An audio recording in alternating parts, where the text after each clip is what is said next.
Hey everyone, I am Beth Miller. I am a marriage coach and certified hypnotist and founder of the Marriage Saver program. And I have a fantastic training for you today. I've spent a long time on this. And my electricity is out right now. And I am so eager to get this to you that I'm working in the dark. So let's get started. This is like a training. It's things that you shouldn't say after his infidelity. And I think you're going to resonate with a lot of this content. There's none of them. There may be some of these things that you said to him, and we're going to analyze it to see why you're saying it and why you shouldn't say it and what to say instead. So, are conversations that you have with your husband always spiraling into conflict? And you wonder, like, why does it happen so easily? It's like 0 to 100 so fast. It's like rapid fire. And you can't stop yourself. And then you're in a place that, you know what, it feels like there's no returning from. So with that, you're not crazy. Even if he's walking away in the middle of the conversation, if he's brushing you off, saying he doesn't want to talk, thinking, why are you not over this? And that you're not too much. You're not too much and you don't need to just get over it. However, there are good ways and other ways that may shut him down more than others when it comes to certain sentences and words that you're using.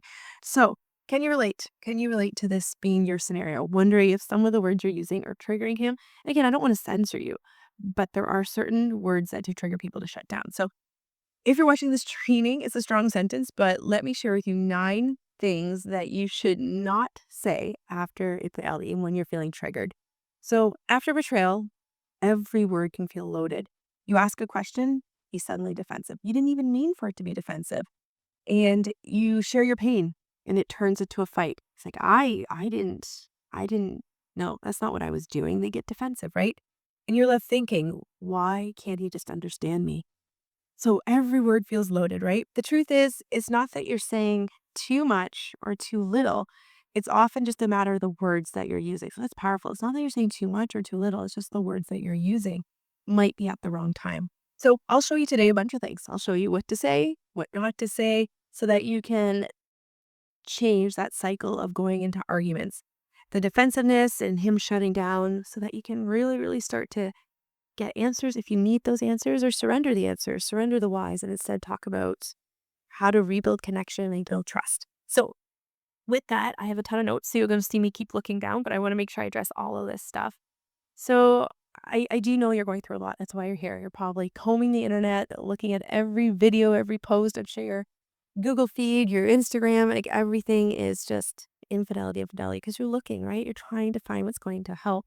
And I just want to say that I want to get you a win today. I want to give you something tangible that you can walk away with so that you can go into any conversations you're having in the next day or so with confidence and with hope that this thing can be different and I can be the catalyst for change. Regardless of what he does, shutting down, getting defensive, you are worthy. You are enough. And you know what? Ultimately, you're going to be okay. And that's what you need right now, is that you're going to be okay. It's releasing a lot of the pain, a lot of the hurt, a lot of those emotions, the trauma of what's happened to you over the last months or years or weeks in terms of things that you've learned in terms of, yeah, betrayal and the lies. So let's get started. Like I said, I'm Beth Miller.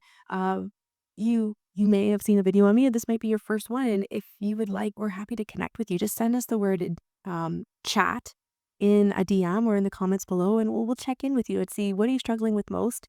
And we'll give you some strategies right there. Everything's complimentary. We truly believe we put out free content. We give lots because you know what? There's a lot of people that need help, and we're there for you. Like 25-30% of women will endure infidelity in their relationships, which is way too high.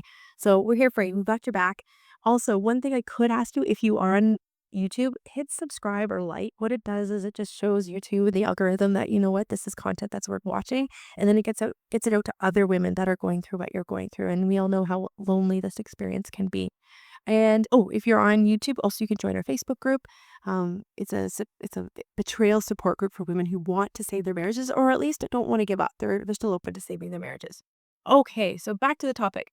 What not to say? What words not to say? Well, a lot of clients will say, what do I say? Actually, you know what? Do I want to go there yet? I'm trying to think here. Hmm. No, I'm going to backtrack just a tiny bit, because the conversations that are spiraling, they're about a lot of things. They're not just about the content that you're talking about. They're about fear that one word will push them away. Do you ever feel hesitant that one word might be the one that pushes them completely away and you're done? Some women feel very fragile, like they're walking on eggshells about the words they use. Um, it's about his need to be defensive too at times, right? It's not you. It stems from the pain that's activated within him from the shame of what he's done. And shame is, I'm a bad person. I'm not good. It's an I am statement or I am not. Well, guilt is the action. I did this. And so it activates the shame. Like, I'm not a good husband. I am a bad person. I'm a horrible person. And so when we say things that might make him defensive, it's shame that gets activated. It's so the pain, his shame, they collide and then it turns into defensiveness. Um, yeah, it can create communication breakdowns for sure. We know that already. Trapped in the cycle of trigger, argument, silence, instead of moving forward to repair. It fuels distance, resentment. I always say that when you ask for something and it gets hit with resistance, like something simple, like it's just like, hey, can you go clean up the kids' toys? So you have a request, it's met with resistance, like, yeah, sure, I'll do it. But you do it, it doesn't do it. And then over time you ask and that resistance turns into resentment. You start to get resentment. We don't want to feel resentment towards a partner, which then eventually turns into rejection, which is like, what's the point? Not going to do it anyway. So it's really important to take note of that distant and resentment cycle of trigger, and then it leads to to that shutting down. So you can't express your needs safely because you feel like you're walking on eggshells, and it blocks being open and vulnerable. So um yeah, I know some clients ask me, like, what did I say? What do I say when I feel triggered so it doesn't blow up into a fight, like that walking on eggshells? What do I say? What do I say to my husband? I can help you with this today. What do I say when when I don't want it to blow up? How can I tell if I'm hurt? How can I tell him I'm hurt without him shutting down or getting defensive? Like, how do you tell him that you're hurt and he doesn't shut down? Wouldn't that be amazing that you could tell him? And if you are one of those lucky wives, you're you're fortunate, and your husband's clearly doing some of the work. But if your husband's shutting down, well, let me give you some tips today. What words actually help rebuild trust instead of making him pull away further? And yeah, those are questions I hear over and over again. So let's get to the answers. Let's dive in. Finally, that's done talking about all this stuff. First one. Yeah, we're going to break these things down. We're going to break it down. The first one is, you always do this. You'll never change. You always do this. You never change. You always do that. You always do this. Nothing's ever going to change. So, yeah, why are you saying that? Always, never. Is that the truth? Ask yourself, is he always? Is he never? Or is that a drastic sentence, a statement to get his attention? So maybe you ask him about the fair and all you got was a cold, like eye roll. And it says, oh, here we go again, before he walks away. So maybe he shut down and your body reacted like the 20th time and you're done with it. And you're like, why do you always do this? You always shut down. Your nervous system did not handle what he did right. And what happens is you start to use those it starts to feel familiar. And then that's why it turns into always or never. Your brain rushes to label it. You always do this. You never do this. You keep shutting down. But this phrase, what it does is it just slams the door, shuts the door on any growth. It tells them that you think, I'm permanently broken. I'll never be able to do what you want. Like, never is very like limiting. Like, how are you supposed to come back from never or always? Like, it's all the time or never. And they can feel really defeated. So instead, what I want you to do, maybe grab a pen. If you haven't already, you can write some of this stuff down. But what you could say to him instead is like, jot this one down. This feels so familiar because that's what your body did. It feels familiar that he's shutting down. This feels so familiar and it scares me. So instead of saying you always do this feels familiar and it scares me. I want to believe we can handle things differently, but I need to feel that shift. So that's a really easy way to do it. So number two, how about this? Have you ever said this one? Number two, I'm the only one trying to fix things. I'm the only one trying to fix things. So of course, right? You're here, you're doing research right now. Like, you're watching this video. You've done the research, you've tried to find the therapist. You're the one taking the initiative to really repair the marriage. You're finding the books. You're asking him to listen to the podcast, watch these videos. You're trying so hard to heal your marriage and bring everything back to normal that you say, I'm the only one trying to fix this. And again, it's about the tone in which you say it. And he might just be watching TV, acting like nothing's wrong, avoiding. One way or another, you're so triggered, you might yell at him. Why am I the only one trying to save our broken marriage? Why am I the only one trying to save our broken marriage? You feel emotionally overworked. It's like it just bubbles out of you and you just feel so unsupported. It's like, why do I keep trying? You're pouring so much energy into saving your marriage, but it feels like you're doing it alone. In the statement, though true in your body, absolutely, and you are doing so much, it can make you sound like you're giving up. And it creates this momentum of that you're done. It creates a blame instead of a momentum of like, let's fix our marriage. So an example of this one would be like, imagine if you have a teenager or if you have grown children and when they were teenagers, um, like as a mother, you might say, why am I the only one who cares about the house? Why am I the only one who cares about the house? Like really, you ask them to pick things up, put the shoes away, unpack the backpacks, and it's never getting done. So why am I the only one who cares? I'm always tidying up. What does that do to the teenager? What does it make them feel? It feels like blame and it doesn't feel helpful or encouraging. So you could say this instead to your husband. It's hard for me to keep showing up when I don't feel like we're in this together. It's hard for me to keep showing up when I don't feel like we're in this together. I want us both to be invested because I don't want to do this alone. And so it's from such a like solution standpoint instead of I'm the only one doing all the work. All right. So let's do this one. Number three. Number three. I don't believe you. I don't believe you.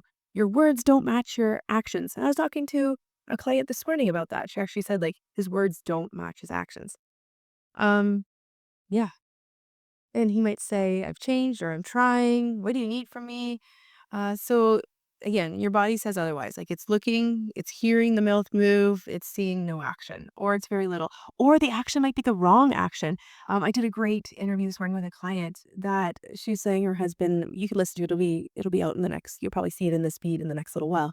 But she was saying her husband went and did laundry. That was his way of helping. But her mind went to why is he doing the laundry? She's all suspicious of why is he doing this? What's he up to? And so it's yeah, your body will tell you when something's off or that it's wrong. It doesn't seem right. He never does that. He brought home flowers for her, but again, she's questioning a little bit, like why is he doing that? So it just the actions that they're giving sometimes aren't always what you're looking for in actions, but there is an attempt. So it really like put on those different glasses and be like, is he trying? Not what I need, but what do I need? Is it that I need him just to say why he's doing this and that he's willing to do anything it takes? Because we often want that. Like you want him to roll out the red carpet and be like, whatever you need, I'm here for you. I'll answer all your questions. And that's what we need. But they might be trying in other ways to show their love. So yeah, you can't help but think you're just trying to make it all go away so your family and friends don't see who you really are, right? That's what you think about when they're just trying to shove things under the rug. Um, and what happens is your body stores these promises, these words that he's used, almost like receipts. It's like, okay, you said you would do this. You said you would do this. It's like filed away. And what happens is when words and actions don't line up, your instinct is to call it out before it gets hurt, before you get hurt again. So it's like you're not doing it. So you see the patterning and you just jump into it. But saying that doesn't move the needle forward. We all know that, right? It creates this wall. It's like, prove it, prove it. And so instead, a warmer way to say this could be, I want to believe you. I want to believe you. And part of me still does. Isn't that nice? Like, and part of me still does. I want to believe you. And part of me still does. But what helps me trust again is consistency, not just words. So such a nice way of saying it. It's like, I do believe you. Like you threw that positivity, which is so hard to give husbands because you know what? They've done so much hurt. Do they even deserve to feel positivity? The next one here is, let me see, what do I want this one to be? Hmm. Oh, yeah, this one. Yeah, how often have you been triggered to think, I wonder if he's thinking of her? Does this make, whether you're being intimate, whether you drive past a place where you know they've been and you're wondering, does this make you think about her? So you see him zone out or he checks his phone or you drive past a place that's familiar and you wonder, does this make you think of her? And you might say it out loud, right? So after betrayal, your brain becomes hypervigilant. We all know that, right? It's like on the lookout all the time, right? And you're constantly scanning for signs that he's mentally or emotionally elsewhere. You're like, okay, is he in the zone? Is he focused on me? Is he trying to fix the marriage? Or is he off thinking or doing something else? And so yeah, when you ask that the question of does this make you think of her, it kind of is a reactive state it puts him in. It rarely leads to reassurance. And if it does, you might not have to believe it. It's like, no, no, I'm not thinking of her. But you're thinking of her, so it makes you think he's thinking of her too. And how can he not think of her? We just drove past a restaurant they used to eat at, right? And so you don't believe it. So you're looking for security, even though he might say, no, I'm not thinking of her, and that doesn't feel secure. It's almost like you might want him to say, yeah, I'm thinking of her. So instead, it could be something like this, like really tap into it. It's like, I'm struggling today. I'm struggling. Sometimes it still feels like she's in the room with us, or it still feels like she lives in my mind, which makes me feel like she lives in your mind. I just need to know I'm the only person in your heart. Isn't that what you really want to know? That you're the one in his heart. So this is really interesting too. Like, when you feel that activated emotion come up in your body, like fear, dread, when it comes up, says that like, well, it does. It releases a neurochemical in your body. So you have a thought like that restaurant they ate at creates an emotional like dread feeling, which then is followed by this neurochemical release. Like that dread is neurochemical release in your body. So when a person has a reaction to something in their environment, that restaurant, there's a 90-second chemical process that happens in your body. After that, any remaining emotional response is just the person choosing to stay in the emotional loop. I don't love the words, it's the person choosing to stay in the emotional loop. But what that really means is we can free ourselves at that point. Those neurochemicals are out of the way, and you can start to, okay, I see how I have dread in my body. I don't want to feel this, so I'm going to tell him I'm struggling today. Okay, number 5. Oh, this one. What's the point? You never listen to me. What's the point? So you said it with anger, like, what's the point? You never listen to me. Or you might have said it through tears, like, what's the point? You never listen to me. And so when you've had the same argument over and over, giving up feels safer than hope, right? It's like, might as well give up. That feels almost easier because it's like it takes so much energy to keep trying when keep hitting a wall and a wall. So this phrase may resonate with you for sure. So instead, you could try this statement. Instead of saying, what's the point? You never listen to me, shutting down. It could be, I'm not feeling heard right now. And it's making me shut down. Act like a person I never thought I was. I need to pause and come back. So at that point, it's just like a step away. And ideally, you need to feel better because if that emotional response like I just talked about is in dread, anger, fear, Gottman method would say that check your smartwatch and see what your heart rate is at. They have a benchmark for it, but somewhere in the 90s to 100. Every person's different. Like when your blood starts boiling, that's when you need to shut down the conversation anyway. So yeah, if not, really, you need to settle down, reflect, and step away. But it can be so hard to step away because you're like, what if I lose that momentum? What if he doesn't want to talk about it anymore? So yeah, next, let's talk about the next one. Number 6, I have 9 altogether. So you act like I'm crazy, but I still hurt. You act like I'm crazy when I'm still hurt. So he wants to move past the affair. He does. It's like, can we be done with it? I'm over this. Let's just move forward. He thinks enough time has passed, but your heart shattered, broken, knots in your stomach, not sleeping, not eating, wondering all the time. So it may look like he's making you feel like your pain is an inconvenience, that it's not supposed to be here anymore. And when your feelings are minimized, what happens when your feelings are minimized and he's not hearing you, not understanding that you're still hurting? Um, what happens is like when your feelings are minimized, you either internalize not wanting to rock the boat. You're like, okay, I don't want to speak up because that might be what breaks the camel's back and like makes the straw that breaks the camel's back. Or it might be a time to fight, defend that that you're still hurting. This is why I'm hurting. So, but using the word crazy, when you say you act like I'm crazy, puts focus on irrational instead of your very, very, very real experience. So try to take the word crazy out of it because crazy is irrational, but you're not irrational. You might have moments where you need to step away so you're not feeling like so activated and all over the place that you can see clearly. But yeah, using the word crazy makes it sound like you're irrational. You're not. Your emotions are very real and they're yours. So instead, you could use something like this. Instead of saying you think I'm crazy, it could be, I know I brought this up before. Yeah, that's true, right? I brought this up before. I know I brought this up many times before. I know I've asked you this question so many times, but that doesn't mean it's gone away from me. I need space to feel this fully without feeling like I'm too much. All right, what do you think of that? Let me know. Number 7, we're getting closer to number 9. Hey, you don't get to just say sorry and expect me to be okay. You don't get to just say sorry and expect me to be okay. Those are just words, right? He says I'm sorry like he's closing a tab, but you're still wide open and raw. Like your heart is just so shattered. So how many times does he need to say sorry before you believe him? Or is it not the words, it's the actions? What does he need to do? Get really clear, like specifically, what does he need to do? What will satisfy you and help the healing process? Like how will you know you've hit that feeling? Um, so how many times have you screamed on the inside, I don't know how much more I can take?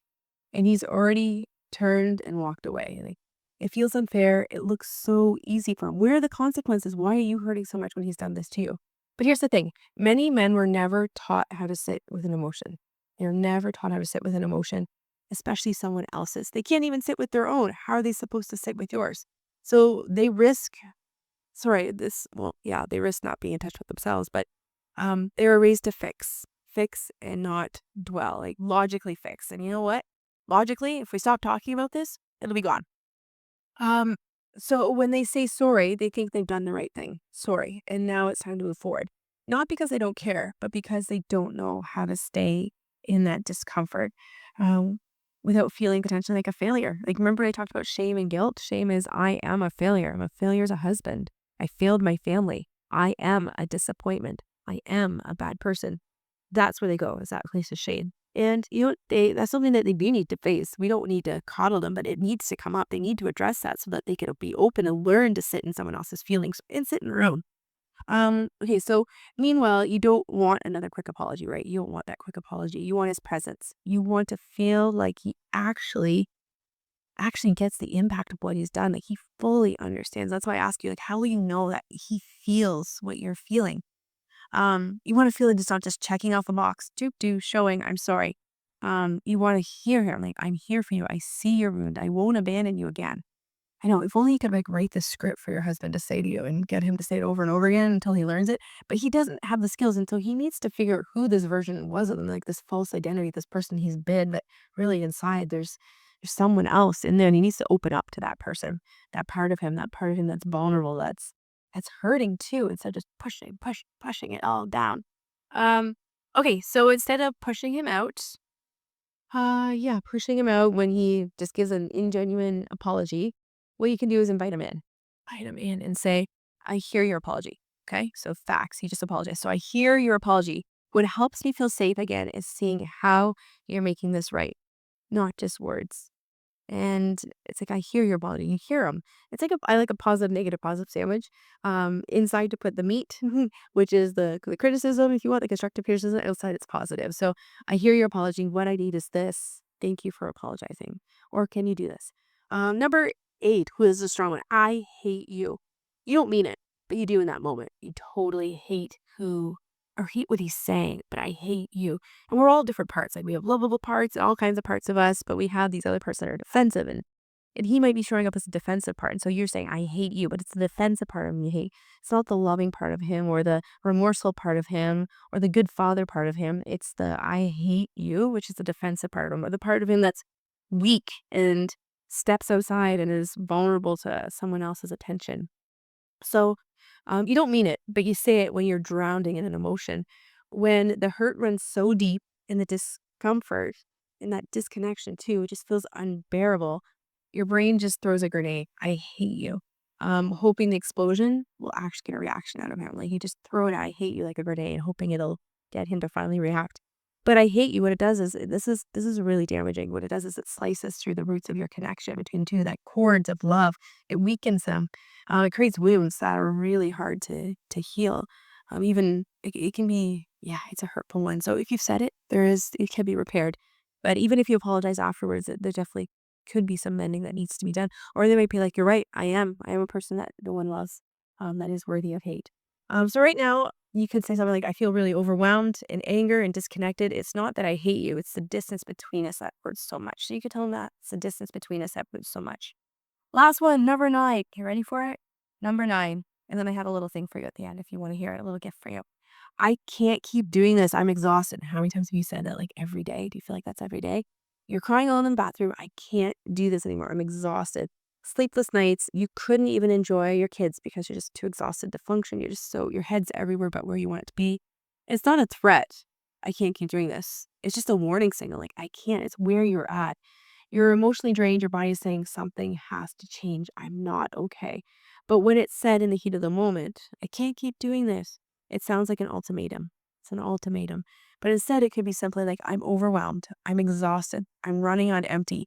I can't keep living like this. I don't want to keep living like this in this cycle. Can we get support? Because I want to work on this, but I don't know how. Or, but I want to work on this, but not like this, not in the patterns that we're going through. So that would be the knife one. So, yeah. So what do you do? What do you do with all this information? Well, hopefully you had a pen. If not, pause and watch. But um, you don't need to keep fighting to be understood. Most of the time, you're not, like I said, you're not asking for too much. You just want to feel safe to speak. You want to know your pain matters, and you want to stop reliving the same argument over and over again. And every time you speak from a triggered place, it's not because you're just angry, it's because you're just tired of hurting. So, but it's possible to change how you respond. It is, absolutely. So you can finally experience like conversations with the connection, you can repair and have that repair last. I'm married when you both feel you're on the same page again. Wouldn't that be nice? So that's it. That's the ninth one. Yeah, that's the ninth one. And I just want to tell you, I'm here to provide you with any tools, support you need. Like I said, put the word chat in the comments, DM us the word chat, and we'll give you some free advice. We're happy to do that. Like I said, we believe that all women have the right to heal. Hit the like, share button so that the algorithm shares it with other women that are struggling too, because it's a lonely, lonely experience. So yeah, if you do want to chat with us, we're happy to talk about your husband's behavior, communication styles, any relationship dynamics, why you can't trust, main thoughts, and we'll give you some guidance there. We'll figure it out together what your next steps are, give you a bit of a game plan, because that's what's always missing is what is the game plan. So, and also we do these trainings almost every week. You join our support group for wives that want to save their marriage if you're watching it, which I think most of you are. And yeah, the last part is, lastly, I'm supposed to always say this. I'm going to read this right off my sheet. Lastly, please note, this video obviously is intended for what we would call educational, informational purposes only. It's not a diagnosis. And I'm not your therapist. I'm your friend. I'm a qualified professional, but not to give you personal advice unless you want to work with us, of course. So I can't provide personal advice here through this video. But yeah, we're here to chat with you though. If you want to hop on one-on-one and we can finally dissect what we've talked about in a little bit deeper way with you, we're happy to do that on a one-to-one way. So with that said, I will see you in our next video. Bye everyone. Thank you for being here.